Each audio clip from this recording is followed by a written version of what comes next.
Era una mañana gris de octubre cuando María Elena Sánchez, de 47 años, archivista del nuevo centro comunitario que reemplazó al antiguo asilo Armitage, encontró algo que cambiaría para siempre nuestra comprensión de la historia local. Las paredes del viejo edificio habían sido despojadas de su papel tapiz descolorido y los trabajadores habían comenzado a demoler la antigua capilla cuando el martillo de uno de ellos atravesó un hueco oculto tras el altar. María Elena recuerda cómo el aire frío escapó de aquel espacio sellado, trayendo consigo el inconfundible olor a papel viejo y humedad. Nadie podía imaginar que 37 años después de los eventos que marcaron al asilo, el pasado finalmente saldría a la luz. El cielo parecía presagiar algo mientras María Elena se arrodillaba frente a aquel hueco con una pequeña linterna iluminando un paquete envuelto en tela desgastada. Sus manos temblaban no solo por el frío penetrante que caracteriza los otoños en nuestra región, sino por algo más profundo, un presentimiento que no podía explicar. Al desenvolver cuidadosamente el paquete, descubrió un diario de cuero agrietado con un rosario entrelazado en sus páginas. El nombre grabado en la cubierta era apenas legible: enfermera Isabel Morales.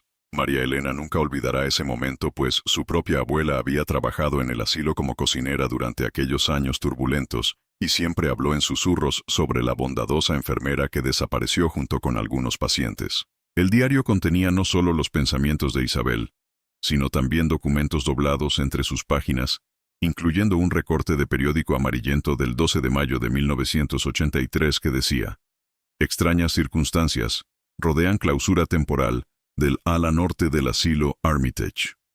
Autoridades niegan rumores de pacientes desaparecidos. Al pasar las páginas del diario, los secretos comenzaron a revelarse. La última entrada, fechada el 6 de junio de 1983, era particularmente inquietante. No puedo seguir siendo cómplice de lo que ocurre en el sótano del ala norte. Los gritos de los pacientes me persiguen cada noche. He documentado cada nombre y cada rostro. Son 29 almas que han desaparecido bajo pretextos de traslados o muertes repentinas. Mañana llevaré estas pruebas al inspector de sanidad, pero temo por mi seguridad. Si algo me sucede, que este testimonio sirva como evidencia de los horrores que he presenciado. Si te atraen los misterios como este, suscríbete a nuestro canal para descubrir más historias de secretos institucionales que han permanecido ocultos durante décadas. Acompáñanos mientras desentrañamos la verdadera historia del asilo Armitage y el destino de aquellos 29 pacientes olvidados. El asilo Armitage fue inaugurado en 1942 como una institución modelo para el tratamiento de enfermedades mentales. Construido sobre una colina que domina nuestro pequeño pueblo, el imponente edificio de piedra gris con sus amplios ventanales y jardines cuidadosamente diseñados representaba el progreso y la compasión en una época en que las personas con trastornos mentales eran frecuentemente marginadas. El asilo fue financiado por la adinerada familia Armitage, cuyo patriarca, Ernesto Armitage, había perdido a su hija mayor por una depresión severa que la llevó al suicidio. Los Armitage prometieron crear un lugar donde otros no sufrieran el mismo destino que su amada Lucía. La estructura del asilo estaba dividida en 4 alas que se extendían desde un edificio central como los pétalos de una flor. El ala este albergaba a pacientes con trastornos leves, principalmente ansiedad y depresión. El ala sur era para los convalecientes que estaban próximos a reintegrarse a la sociedad.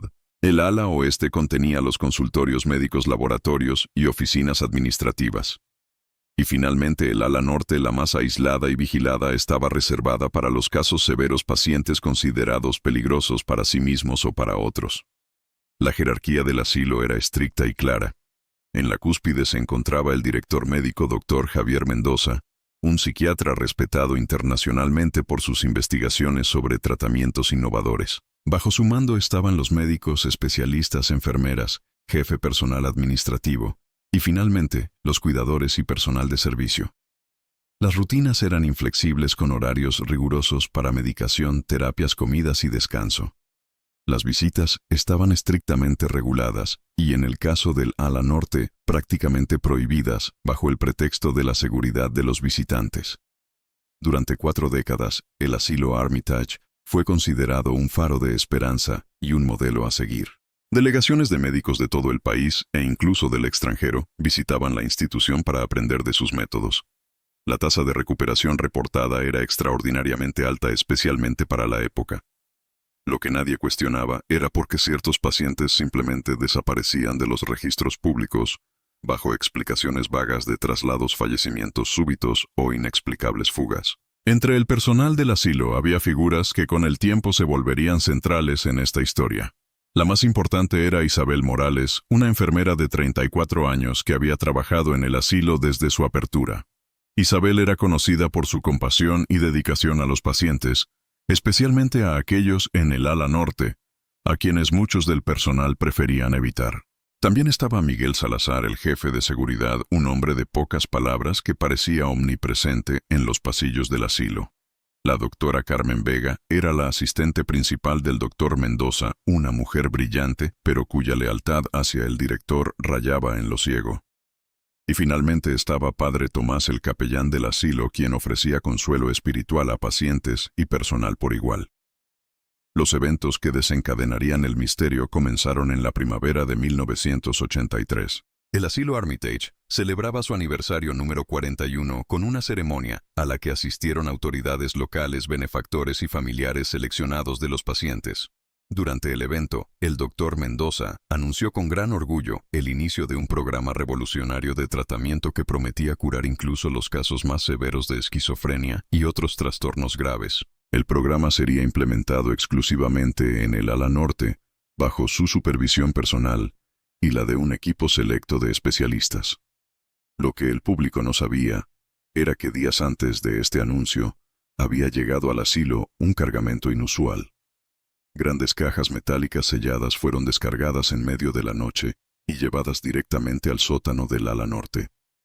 Solo un pequeño grupo del personal estuvo presente durante la entrega, entre ellos el doctor Mendoza, la doctora Vega y Miguel Salazar. Isabel Morales no fue invitada, pero la curiosidad la llevó a observar desde las sombras. En su diario describió las cajas como similares a ataúdes metálicos, cada una con complejos sistemas de cierre y pequeñas ventanillas de observación. En las semanas siguientes al anuncio, los pacientes del ala norte comenzaron a ser trasladados uno por uno al sótano, para lo que se denominaba sesiones de tratamiento intensivo. El personal regular, incluidas las enfermeras de planta, tenía prohibido el acceso a esta área. Solo el equipo selecto por el doctor Mendoza podía entrar al sótano y todos habían firmado acuerdos de confidencialidad extremadamente estrictos. La primera paciente en desaparecer fue Lucía Gómez, una joven de 23 años, internada por episodios psicóticos. Oficialmente se informó a su familia que había sido trasladada a una institución especializada en la capital para un tratamiento experimental que habían autorizado previamente. Sin embargo, no se proporcionó información sobre la ubicación exacta ni se permitió contacto posterior. La familia Gómez aceptó la explicación confiando en la reputación del doctor Mendoza y del asilo. La siguiente fue Martín Herrera, un antiguo profesor universitario de 56 años diagnosticado con esquizofrenia paranoide. Su desaparición se explicó como una fuga durante un paseo por los jardines. Se realizaron búsquedas superficiales, pero pronto se abandonaron bajo la teoría de que probablemente había muerto en los bosques cercanos. Su cuerpo nunca fue encontrado.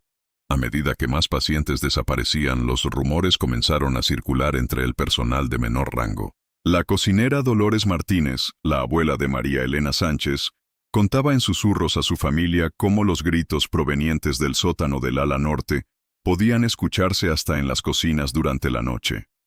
El jardinero Ramón Ortiz juraba haber visto luces extrañas y figuras moviéndose tras las ventanas tapiadas del sótano en las madrugadas. La reacción oficial ante estos rumores fue inmediata y severa. El doctor Mendoza convocó una reunión de todo el personal donde advirtió que cualquier difusión de rumores infundados sería considerada una violación grave de los códigos de conducta y resultaría en despido inmediato.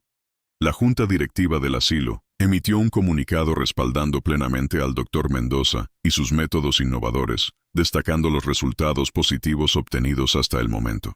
Para calmar las aguas, el asilo organizó un día de puertas abiertas para familiares, pero el recorrido cuidadosamente orquestado evitó completamente el ala norte bajo pretextos de obras de renovación.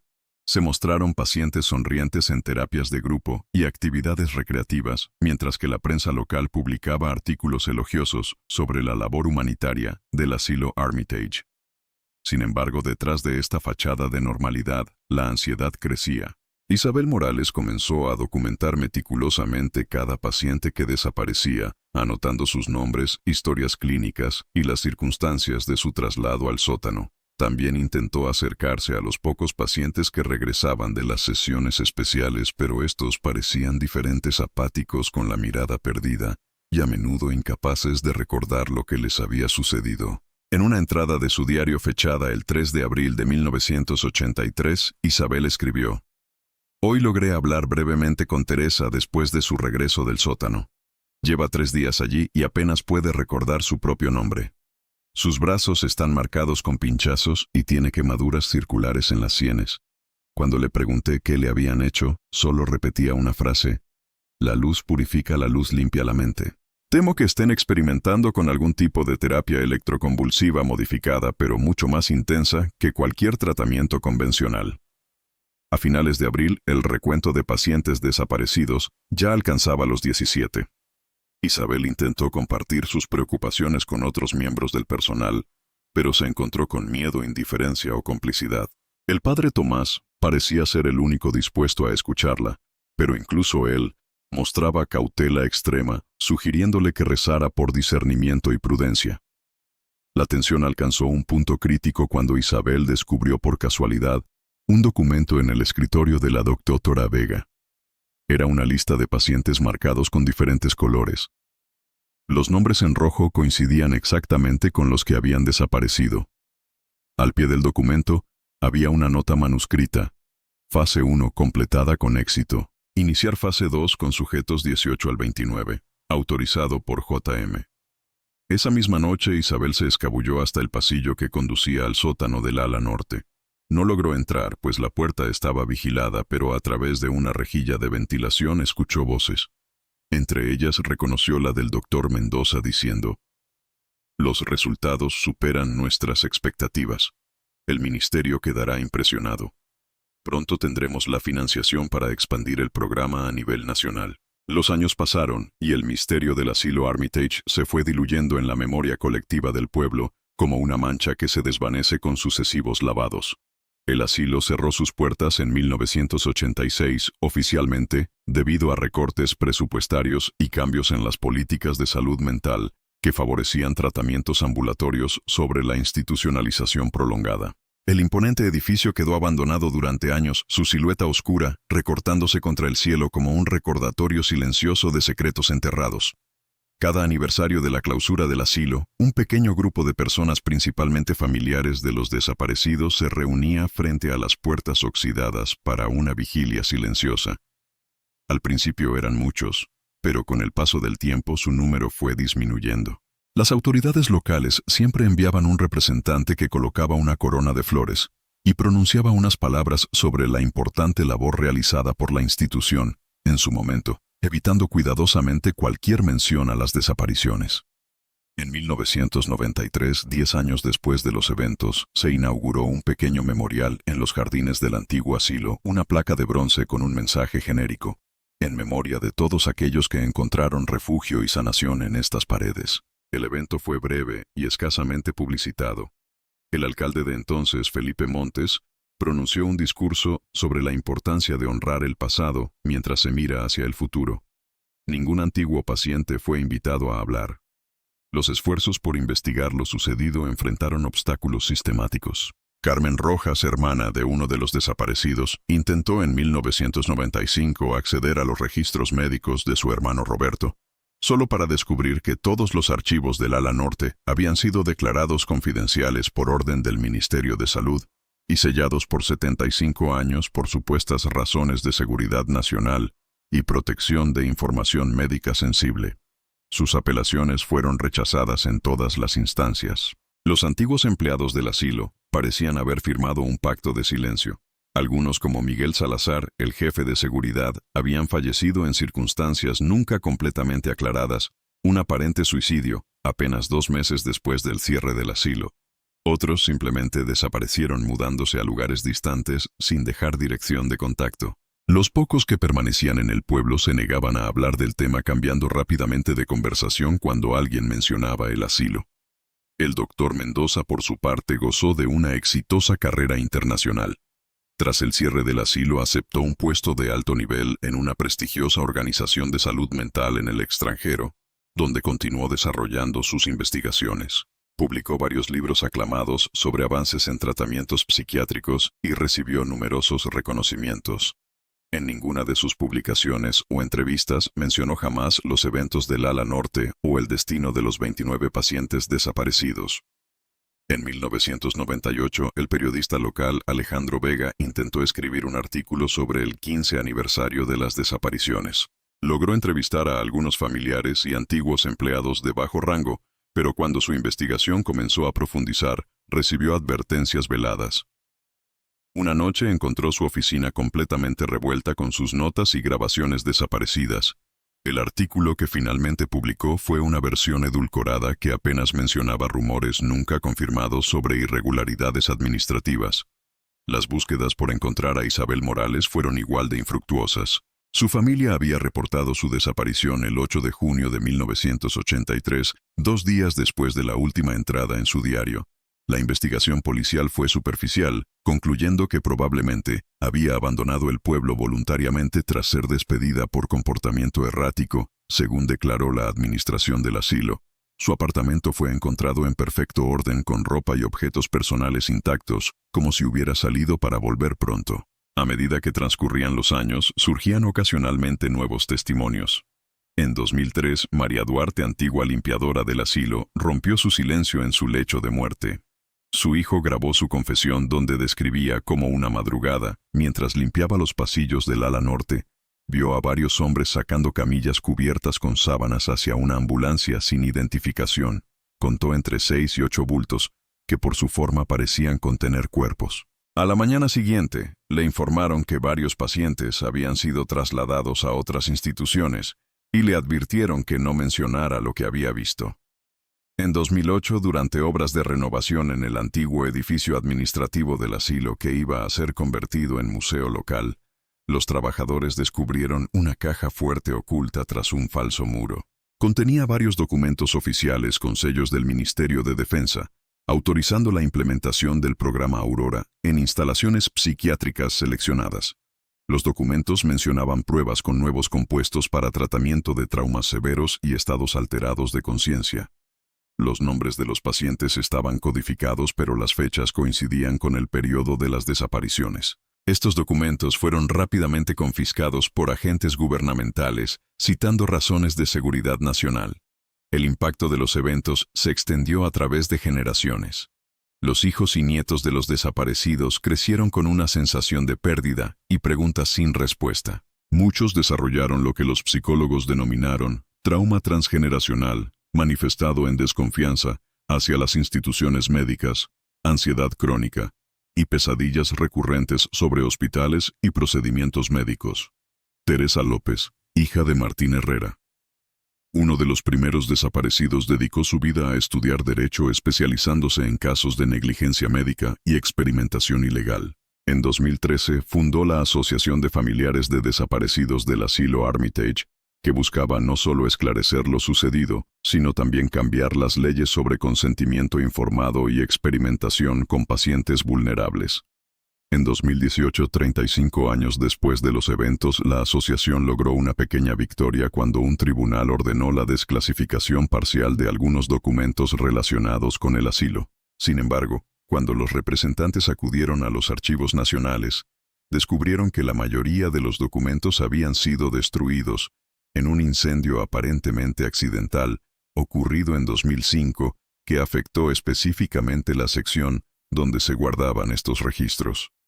Durante todos estos años persistieron los rumores sobre avistamientos de algunos de los desaparecidos. Una mujer en la capital aseguraba haber reconocido a su hermana, una de las pacientes desaparecidas, trabajando como limpiadora en un hospital militar, pero cuando regresó con un fotógrafo, la mujer había sido trasladada sin explicación. Un antiguo conductor de ambulancias del asilo confesó en una reunión de Alcohólicos Anónimos haber transportado pacientes sedados a una instalación militar subterránea, pero se retractó al día siguiente alegando confusión debido a su adicción.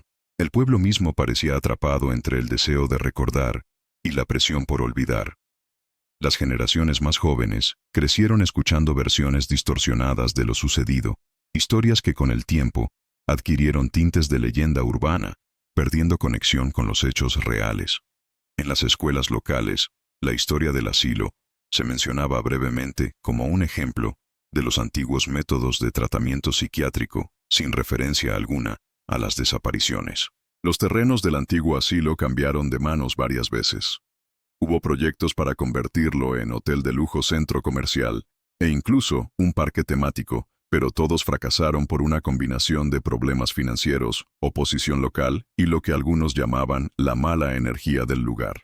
Las historias sobre fenómenos inexplicables en el edificio abundaban: luces que se encendían solas en el ala norte, gritos que se escuchaban en las noches sin viento y apariciones fugaces en los pasillos abandonados. En 2019, el ayuntamiento finalmente aprobó un proyecto para demoler la mayor parte del edificio, conservando solo la fachada principal como monumento histórico, y construir en su lugar un centro comunitario con biblioteca, parque y pequeño museo dedicado a la historia local. Las obras comenzaron en enero de 2020, pero avanzaron lentamente debido a la pandemia y diversos problemas estructurales no previstos. Y así llegamos a aquel día de octubre cuando María Elena Sánchez encontró el diario de Isabel Morales oculto tras la pared de la capilla. Un descubrimiento que rompería décadas de silencio y abriría viejas heridas, pero también ofrecería la posibilidad de justicia y cierre para muchas familias. El descubrimiento del diario de Isabel Morales desencadenó una serie de eventos que sacudirían los cimientos de nuestra comunidad. María Elena Sánchez dudó inicialmente sobre qué hacer con el documento. Como nieta de una antigua empleada del asilo, conocía bien las historias susurradas durante años, pero también era consciente de las consecuencias que habían sufrido quienes intentaron investigar en el pasado. Tras una noche de reflexión, decidió contactar a Rafael Torres, un periodista de investigación que había publicado varios artículos sobre escándalos médicos en instituciones estatales. Rafael, de 43 años, era conocido por su tenacidad y escepticismo. Había crecido escuchando historias sobre el asilo, pues su tío había sido uno de los pacientes del ala este, aunque afortunadamente no entre los desaparecidos. Cuando María Elena le mostró el diario y los documentos adjuntos, su primer instinto fue verificar su autenticidad. Consultó con especialistas en documentos históricos, quienes confirmaron que tanto el papel como la tinta correspondían a la época señalada. Las huellas dactilares parciales encontradas en algunas páginas fueron comparadas con los registros de empleados del asilo, confirmando que pertenecían a Isabel Morales. El diario contenía mucho más que simples observaciones. Isabel había documentado meticulosamente nombres, fechas, procedimientos y conversaciones escuchadas.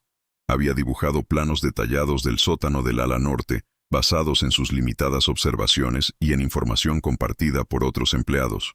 También había recopilado memorandos internos, algunos con sellos oficiales que sugerían la participación de entidades gubernamentales en lo que ella denominaba el Proyecto Fénix. Una entrada particularmente perturbadora, fechada el 15 de mayo de 1983, describía: «Hoy logré acceder brevemente al sótano, aprovechando un descuido de Miguel. Lo que vi confirma mis peores temores. Las cajas metálicas son una especie de cámaras de aislamiento, pero modificadas con equipos que no reconozco. En una de ellas pude ver a través de la ventanilla a Antonio, el paciente que oficialmente fue trasladado la semana pasada. Estaba consciente pero inmovilizado, con electrodos conectados a su cabeza.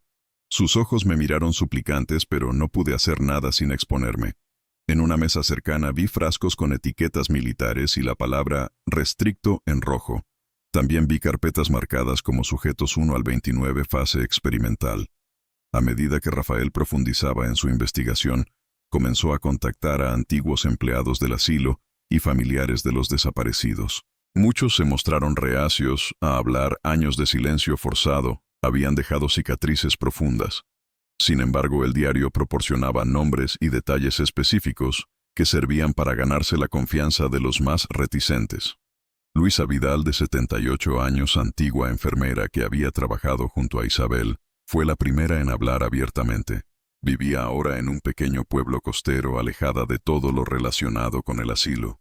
Con manos temblorosas por la edad y el nerviosismo, Luisa confirmó muchos de los detalles del diario y añadió que ella misma había ayudado a Isabel a recopilar información, hasta que el miedo la obligó a pedir traslado a otra institución.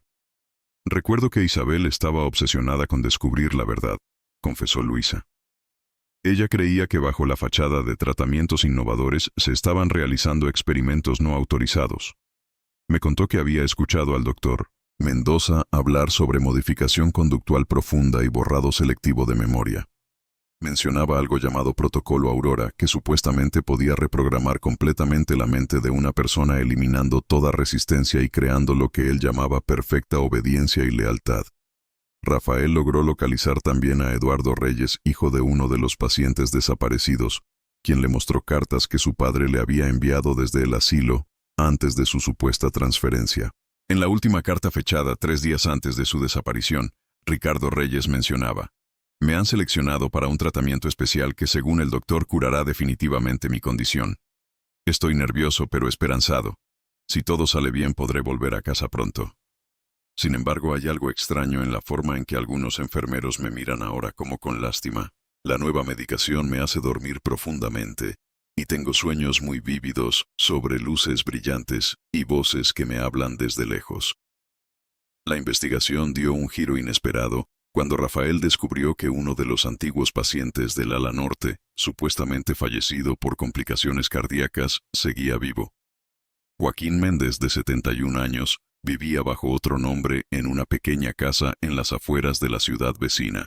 Su hija contactó a Rafael después de leer un artículo preliminar que había publicado sobre el diario encontrado.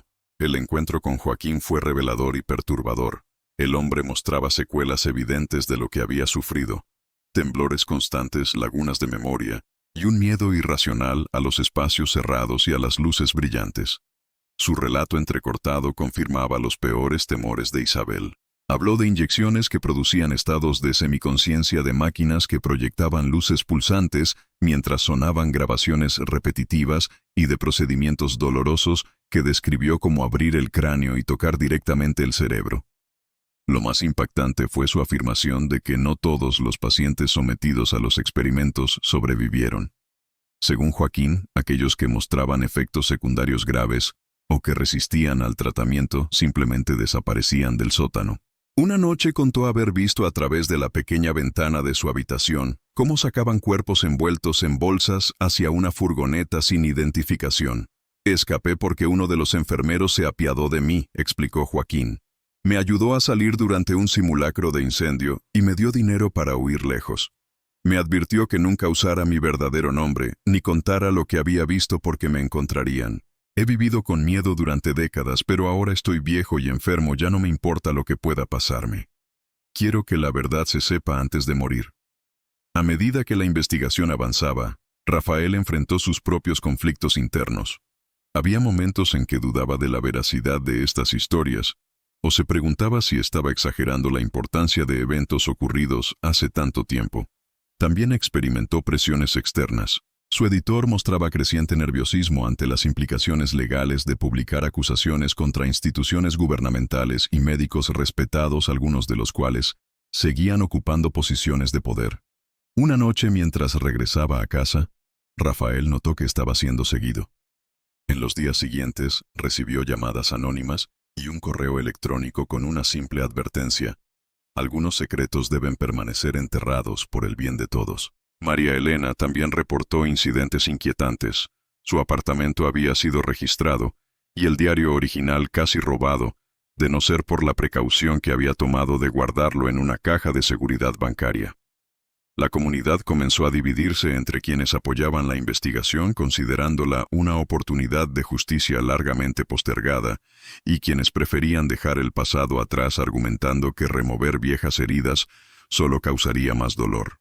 Algunos incluso cuestionaban los motivos de Rafael y María Elena, sugiriendo que buscaban fama o compensación económica a costa del sufrimiento ajeno. El punto de inflexión llegó cuando Rafael logró contactar a la doctora Carmen Vega, la antigua asistente del doctor Mendoza, ahora una anciana de 83 años que vivía en una residencia de lujo financiada por una generosa pensión gubernamental. Inicialmente se negó a hablar, pero cuando Rafael le mostró copias de documentos del diario con su firma, la mujer pareció derrumbarse bajo el peso de décadas de secretos.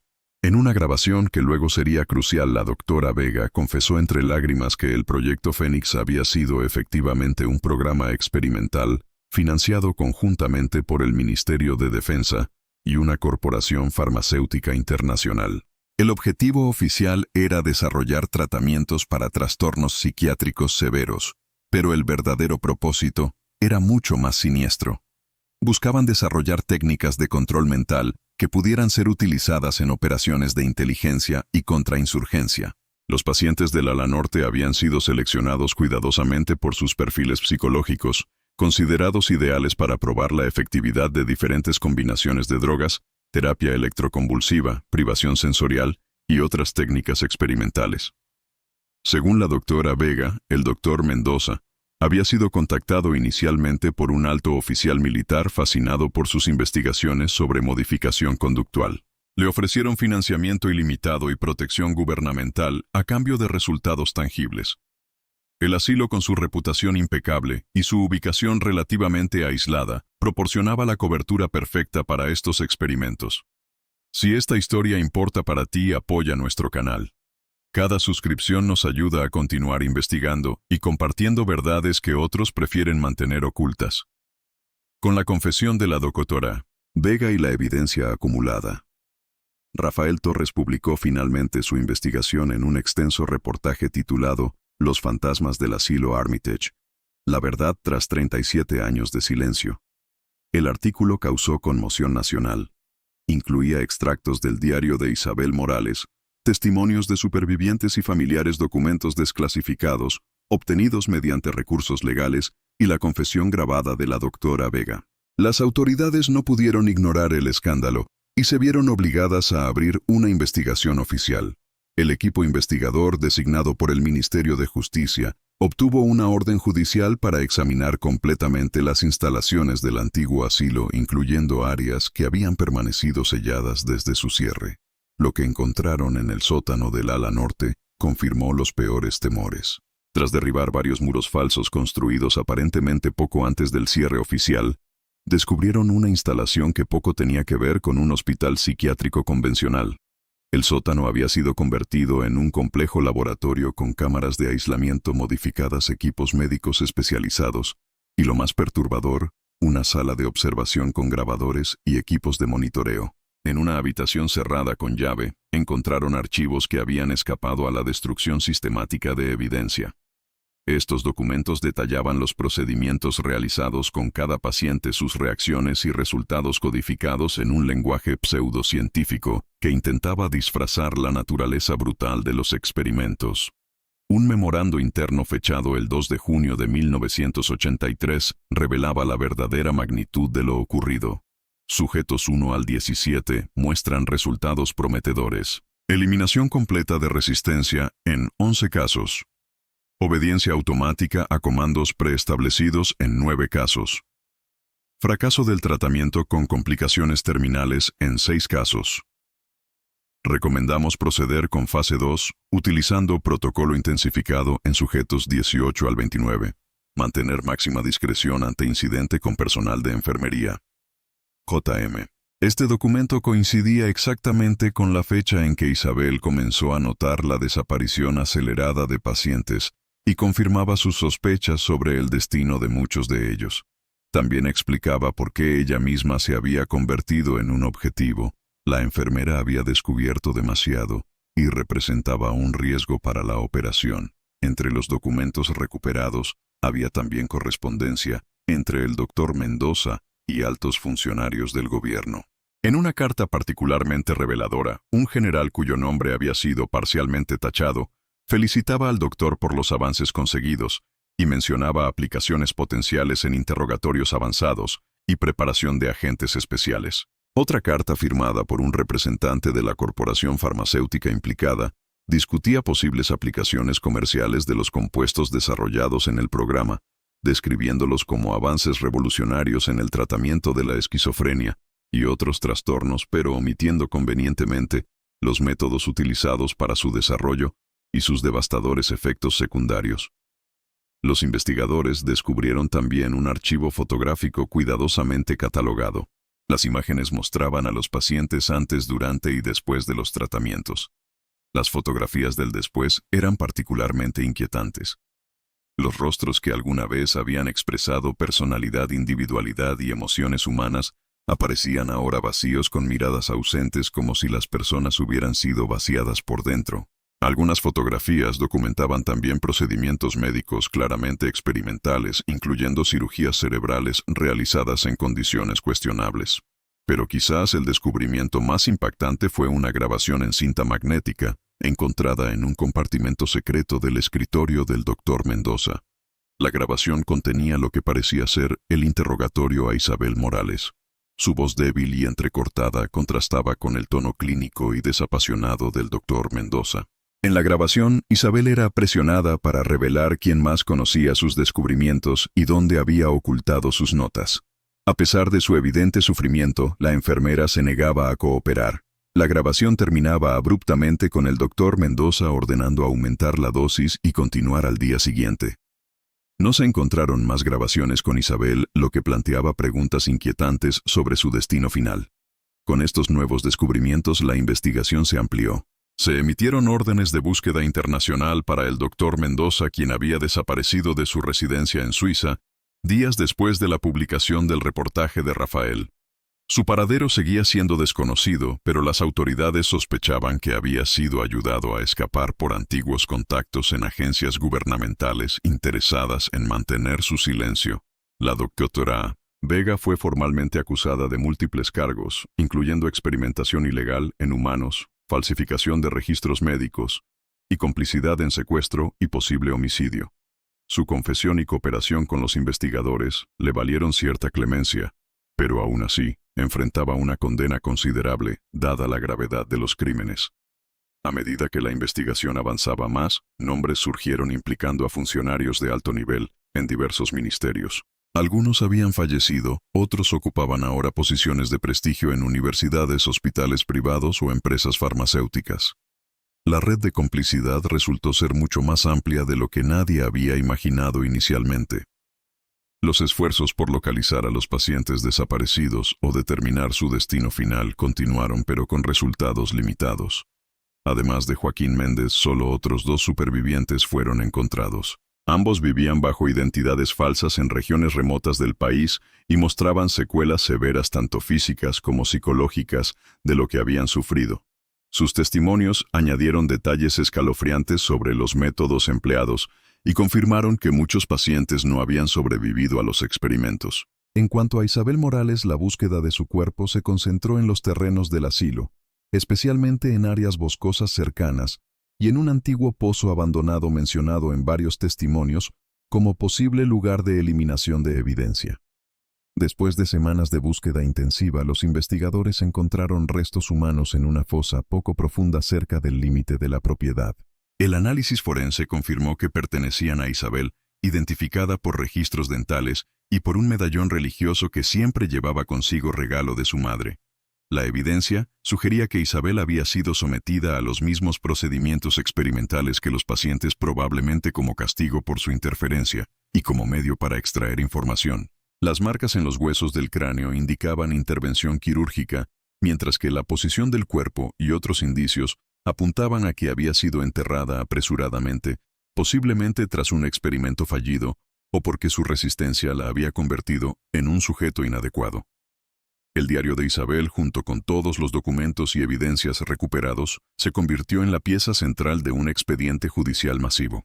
Los fiscales hablaban del caso como uno de los mayores escándalos de experimentación humana ilegal en la historia del país, comparable a atrocidades cometidas en tiempos de guerra, bajo regímenes totalitarios. Para las familias de los desaparecidos, estos descubrimientos trajeron una mezcla de alivio y dolor renovado. Por un lado, finalmente tenían confirmación de lo que muchos habían sospechado durante décadas y la esperanza de cierta justicia. Por otro lado, la brutalidad de lo revelado superaba incluso sus peores temores, obligándolos a enfrentar la terrible realidad de lo que sus seres queridos habían sufrido. La comunidad médica y científica reaccionó con horror y autocrítica. Colegios médicos y asociaciones psiquiátricas emitieron declaraciones condenando lo sucedido y comprometiéndose a reforzar los protocolos éticos y mecanismos de supervisión. Se organizaron conferencias y simposios para discutir las lecciones aprendidas y cómo prevenir futuras violaciones similares. Sin embargo, algunas voces críticas señalaban que la indignación actual no borraba décadas de silencio cómplice y cuestionaban si realmente había cambiado la cultura de secretismo que había permitido estos abusos. Las revelaciones sobre el asilo Armitage generaron también un debate nacional más amplio sobre ética médica, consentimiento informado y los límites de la investigación científica. Se propusieron reformas legislativas para fortalecer la protección de pacientes vulnerables y garantizar mayor transparencia en estudios experimentales. El caso se convirtió en lectura obligatoria en facultades de medicina, derecho y periodismo, como ejemplo de lo que ocurre cuando el progreso científico se desvincula de principios éticos fundamentales. Para María Elena Sánchez y Rafael Torres, los meses siguientes al descubrimiento fueron intensos y a menudo abrumadores. Recibieron tanto reconocimiento por su valentía como críticas de quienes consideraban que habían reabierto heridas innecesariamente. Ambos coincidían, sin embargo, en que el verdadero mérito correspondía a Isabel Morales, quien había sacrificado su vida en un intento por exponer la verdad y proteger a sus pacientes. El diario de Isabel fue eventualmente publicado como libro, convirtiéndose en un poderoso testimonio que humanizaba a las víctimas más allá de las frías estadísticas y expedientes médicos. Sus observaciones detalladas, su compasión hacia los pacientes y su creciente indignación ante los abusos que presenciaba resonaban con lectores de todas las edades y procedencias. En sus páginas, Isabel dejaba de ser simplemente una víctima más, para convertirse en símbolo de resistencia ética frente a la crueldad institucionalizada.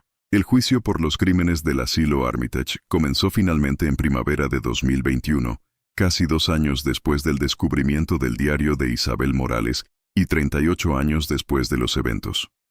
La sala del tribunal estaba llena de familiares de las víctimas, periodistas y ciudadanos comunes que habían seguido el caso, con una mezcla de horror y fascinación.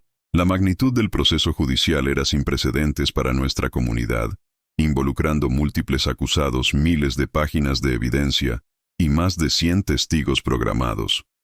En el banquillo de los acusados se sentaban la doctora Carmen Vega, 3 antiguos médicos del asilo que habían participado directamente en los experimentos, y 5 funcionarios gubernamentales implicados en la autorización y encubrimiento del programa. El gran ausente era el doctor Mendoza, quien seguía prófugo a pesar de los esfuerzos internacionales por localizarlo. Los rumores sobre su paradero iban desde su muerte en un país sin tratado de extradición hasta su nueva identidad protegida por agencias de inteligencia interesadas en su conocimiento. Las primeras semanas del juicio estuvieron dedicadas a establecer la cronología de los hechos. La Fiscalía presentó una reconstrucción meticulosa de lo ocurrido en el ala norte, desde la concepción inicial del proyecto Fénix hasta el encubrimiento posterior y la destrucción de evidencia. Las declaraciones de antiguos empleados del asilo y supervivientes provocaron lágrimas entre los asistentes al describir en detalle prácticas que claramente constituían tortura bajo el disfraz de tratamiento médico. El testimonio de Joaquín Méndez fue particularmente impactante. A pesar de su edad avanzada y frágil salud, insistió en estar presente físicamente en el tribunal. Con voz temblorosa pero decidida, describió cómo fue sometido a sesiones diarias de lo que los médicos llamaban terapia de reconexión neural. Me inyectaban algo que me paralizaba pero mantenía consciente, explicó. Luego, proyectaban luces directamente a mis ojos mientras repetían instrucciones y órdenes una y otra vez. Si intentaba resistir o cerrar los ojos, aplicaban descargas eléctricas.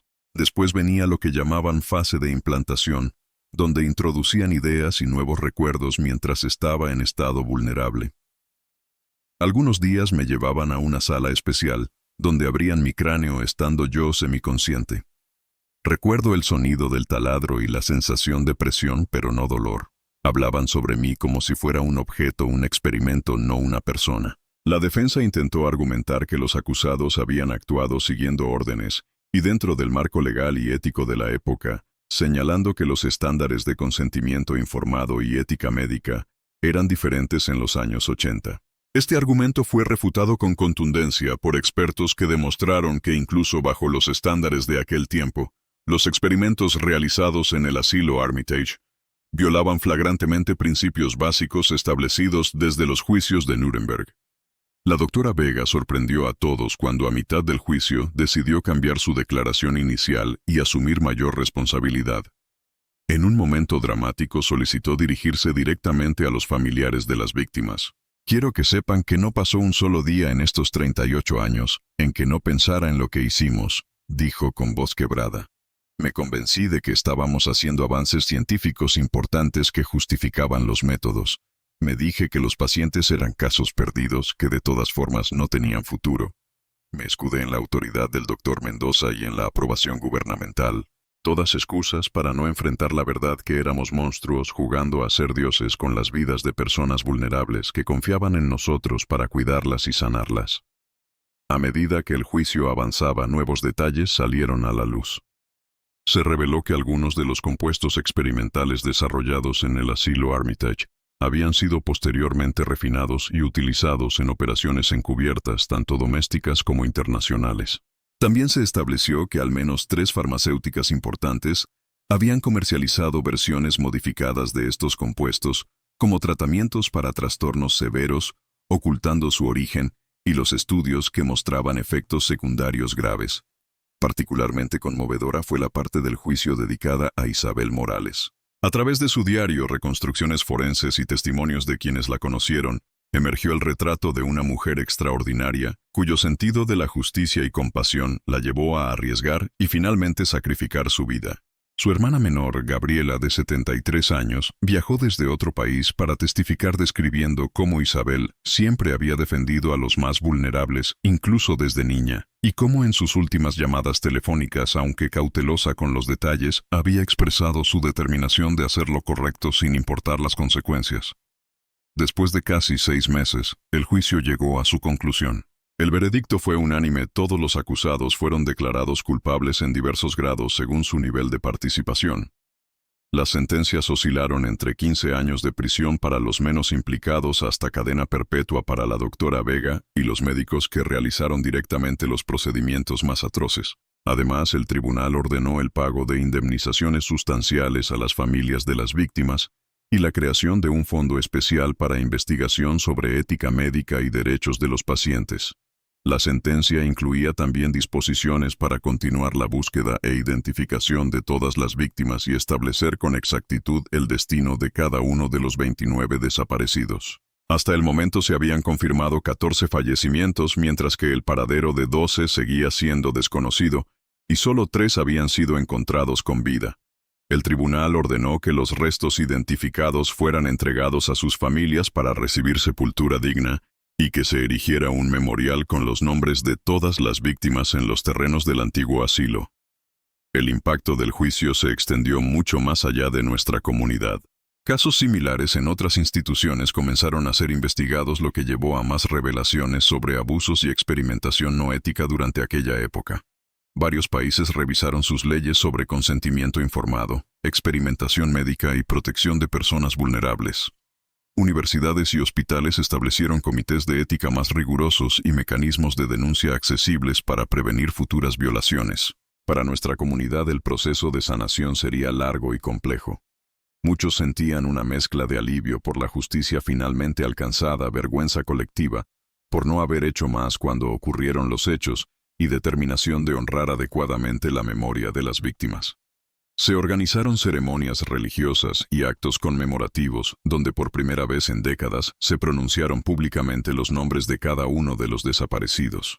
El centro comunitario construido en los terrenos del antiguo asilo fue rediseñado para incorporar un museo memorial dedicado a preservar la memoria de lo ocurrido. Una sección especial fue dedicada a Isabel Morales, donde se exhibía una reproducción de su diario junto con objetos personales donados por su familia y un retrato encargado a una artista local. La sala principal del memorial contenía 29 luces permanentemente encendidas, cada una con el nombre de un paciente desaparecido.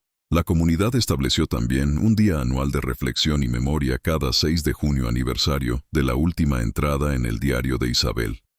En esta fecha, los familiares supervivientes y ciudadanos se reunían para una vigilia con velas y la lectura de poemas y testimonios. Se hizo tradición que cada año un estudiante de enfermería recibiera la beca Isabel Morales, otorgada a quien demostrara excepcional compromiso con la ética y los derechos de los pacientes. Teresa López, la hija de uno de los desaparecidos que había dedicado su vida a buscar justicia, expresó el sentimiento de muchos cuando dijo: «El dolor nunca desaparecerá completamente, pero ahora al menos nuestros seres queridos tienen nombres, rostros e historias. Ya no son fantasmas o rumores, sino personas reales cuya memoria honramos.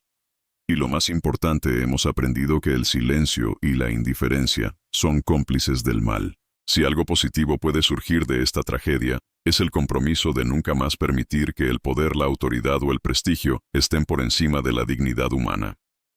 Epílogo.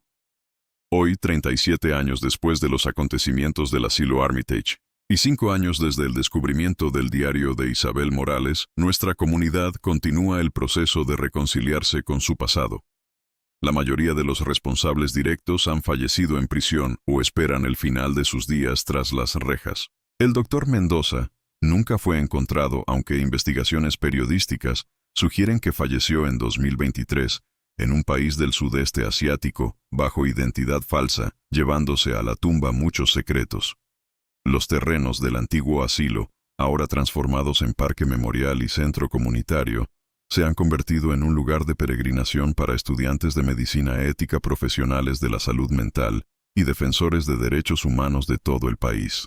Las antiguas instalaciones del ala norte, completamente renovadas, albergan ahora un centro de investigación dedicado a mejorar los tratamientos para enfermedades mentales, con énfasis especial en métodos humanizados y centrados en el paciente. María Elena Sánchez, quien encontró el diario, trabaja ahora como directora del Museo Memorial, donde guía a visitantes a través de la historia, compartiendo tanto los horrores ocurridos como las lecciones aprendidas. Rafael Torres publicó un libro exhaustivo sobre el caso que se ha convertido en lectura obligatoria en facultades de periodismo, ética médica y derecho. Juntos han creado una fundación dedicada a apoyar el periodismo de investigación en temas de justicia social y derechos humanos. Las familias de las víctimas han encontrado diferentes caminos hacia la sanación. Algunos han canalizado su dolor en activismo, convirtiéndose en defensores de reformas en el sistema de salud mental. Otros han preferido el recogimiento, manteniendo viva la memoria de sus seres queridos en la intimidad de sus hogares. Todos coinciden en que, aunque la justicia llegó tarde, al menos llegó permitiéndoles cierto grado de cierre y paz. La búsqueda de los desaparecidos aún no localizados continúa, aunque con expectativas realistas. Cada año nuevas técnicas forenses permiten identificar restos encontrados en diferentes ubicaciones relacionadas con el caso. Los avances en análisis de ADN han permitido reunir a algunas familias con los restos de sus seres queridos, permitiéndoles finalmente darles sepultura digna. Quizás el legado más importante del caso ha sido la transformación en actitudes y políticas respecto a la salud mental y los derechos de los pacientes. Las leyes ahora exigen niveles sin precedentes de transparencia, supervisión independiente y consentimiento verdaderamente informado para cualquier tratamiento experimental. Los pacientes con enfermedades mentales ya no son vistos como sujetos pasivos, sino como participantes activos en sus propios procesos de recuperación, con derechos que deben ser respetados escrupulosamente. El diario de Isabel Morales ha sido digitalizado y puesto a disposición del público como recordatorio permanente del costo del silencio y la importancia de la vigilancia ética. Sus palabras finales se han convertido en una especie de mantra para estudiantes de profesiones sanitarias. La verdadera sanación nunca puede venir de deshumanizar a quienes sufrimos. Debemos ver el alma detrás de cada diagnóstico, la persona completa tras cada síntoma. Nuestra ciencia debe servir a nuestra humanidad, nunca al revés. Cada año durante la ceremonia conmemorativa, el campanario de la iglesia local toca 30 veces, una por cada paciente desaparecido y una final por Isabel Morales. Después los asistentes caminan en procesión silenciosa hasta el memorial, donde depositan flores blancas bajo la estatua titulada Verdad y Memoria, que muestra a una enfermera sosteniendo un diario abierto, mientras protege con su otro brazo a un grupo de figuras vulnerables. Y así, mientras el sol se pone sobre los terrenos que una vez albergaron tanto sufrimiento, nuestra comunidad honra a quienes fueron olvidados y traicionados por el sistema que debía protegerlos. En cada vela encendida, en cada nombre pronunciado en voz alta, en cada historia preservada y transmitida a las nuevas generaciones, permanece la promesa colectiva de recordar siempre que la ciencia sin conciencia, el poder sin compasión y el progreso sin ética pueden convertirse en las formas más terribles de oscuridad. Las sombras del pasado nunca desaparecerán completamente, pero hemos aprendido a caminar a través de ellas, llevando la luz de la verdad para iluminar un camino más humano, más justo y más digno para todos.